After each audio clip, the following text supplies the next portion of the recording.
kene iki bumi wutah gethihe para kawula sak negara Ngloji Tengara. Mula kudu bombong, kudu marem. Minangka dadi piyayi Ngloji Tengara, kudu seneng lan kudu bombong dahar sarta ngagem busana sing wulu-wetu saka negara Ngloji Tengara. Inggih. Dioji menapa ing sampun paduka dawuhaken badhe kula candhi Gojimat. Lasirun, wonten dawuh. Mendana mripatmu iki dong ora? Pangestunipun boten. Apa sing tak andhake karo patih mau ora mung kewajibaning patih, ning kowe ya kudu duwe kewajiban menehi ngerti marang para kawula sing guru ngerti marang pernatane Ngloji Tengara. Kabeh entuk padha papan ning Ngloji Tengara. Aku ora mbatesi.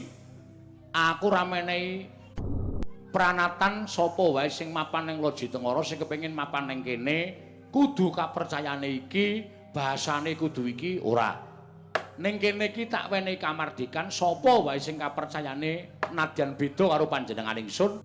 Nadyan kapercayane beda karo kabeh kawula sak Ngloji Tengara, tak keparangke mapan ning papan kene. Merga negaraku iki kapercayan sing di wengku dening hukum kuwi ana 5. Dadi aja tok bedak-bedake.